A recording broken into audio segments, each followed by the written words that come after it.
Vuoi capire le notizie in italiano? Non cambiare canale!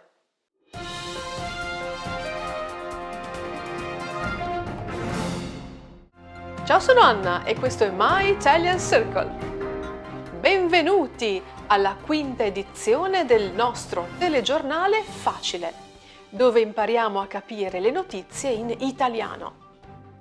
Oggi parleremo di spie internazionali, di caro affitti e di una ragazza scomparsa 40 anni fa in Vaticano. Vediamo il primo servizio. La spia che venne dal freddo. Before we begin, some useful words. Reclutare. Deluso. Citare.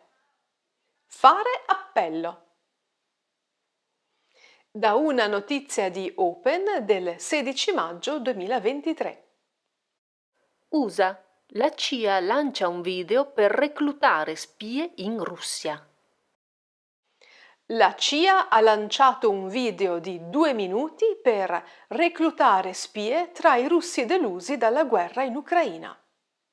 The CIA launched a 2-minute video to recruit spies among Russians disillusioned by the war in Ukraine. Il filmato è stato postato su Telegram, YouTube, Twitter, Instagram e Facebook. The video was posted on Telegram, YouTube, Twitter, Instagram and Facebook. Il video della CIA fa appello al patriottismo dei russi, citando frasi di Tolstoi e Dostoevsky. The CIA appeals to the patriotism of Russians, quoting phrases from Tolstoi and Dostoevsky. A questo punto, cosa farà la Russia? Lancerà un video sui social per reclutare spie negli Stati Uniti? Staremo a vedere. We'll see what happens. Now, just by comparing Italian and English at a glance, we can see that the text is quite easy to understand. When you read a new text, try to spot similar words. There are more than you think.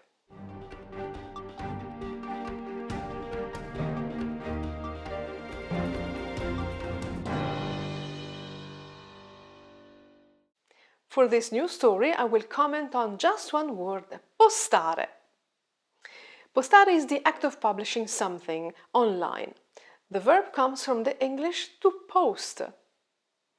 Before the age of social media, we used to say pubblicare, to publish. In fact, these two verbs coexist. You can say pubblicare su Facebook, ho pubblicato una foto su Facebook, or ho pubblicato un post. In fact, pubblicare means to make public. And is there anything more public than social media? Studenti in tenda. Now our second new story. Studenti in tenda, contro il caro affitti. Students living in tents against high rents. Useful words. Fermare. Abitativo. This is an adjective. Affitto. Fuori sede. Da una notizia dell'ANSA del 13 maggio 2023. Da nord a sud, studenti in tenda contro il caro affitti. L'iniziativa di Ilaria Lamera a Milano ripresa in molte città universitarie. Da Milano, dove è cominciata con la protesta della studentessa Ilaria Lamera davanti al Politecnico, a Cagliari. From Milan, where it started with the protest of the student Ilaria Lamera in front of the Polytechnic, to Cagliari.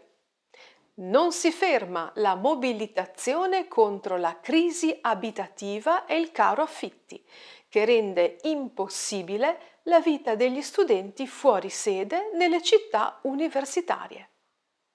The mobilization against the housing crisis and the high rents that make life impossible for off-campus students continues. Iniziative simili sono state riprese a Roma, Milano, Firenze, Pavia, Padova, Venezia, Bologna, Perugia, Bari, Torino e Cagliari.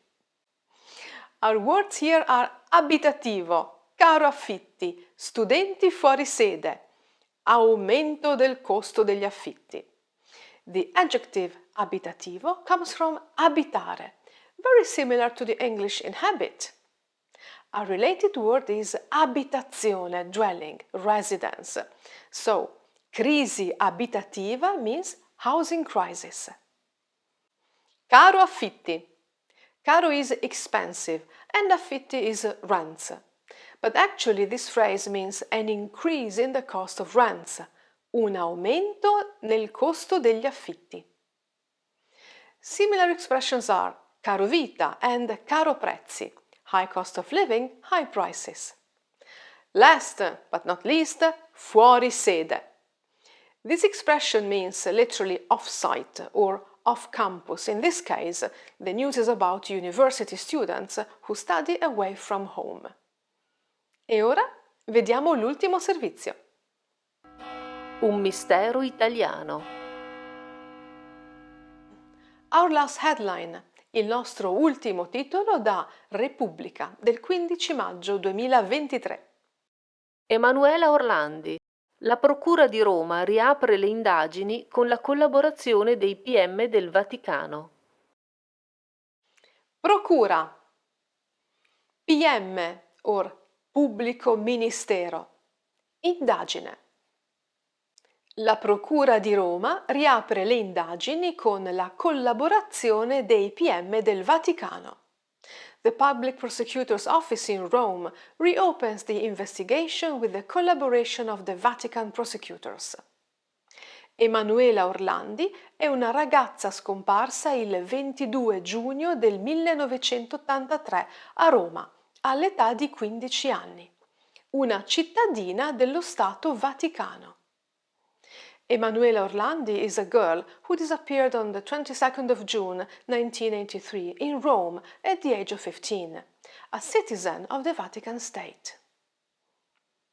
Questa è la terza inchiesta sulla sua scomparsa. This is the third investigation into her disappearance. Emanuela's disappearance is one of the great mysteries of recent Italian history. Attempts are made from time to understand what happened, but without success. Our word here is indagine, investigation. Indagine is a research that aims at finding the truth.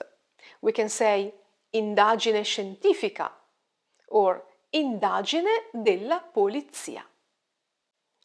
Questa era l'ultima notizia di oggi. Scrivi cosa ne pensi nei commenti. Leave me a comment and let me know what you think. Quale parola ti piace di più? Indagine? Abitativo? Fuori sede? Caro vita? Quale notizia trovi più interessante? Ci vediamo mercoledì prossimo, ti aspetto!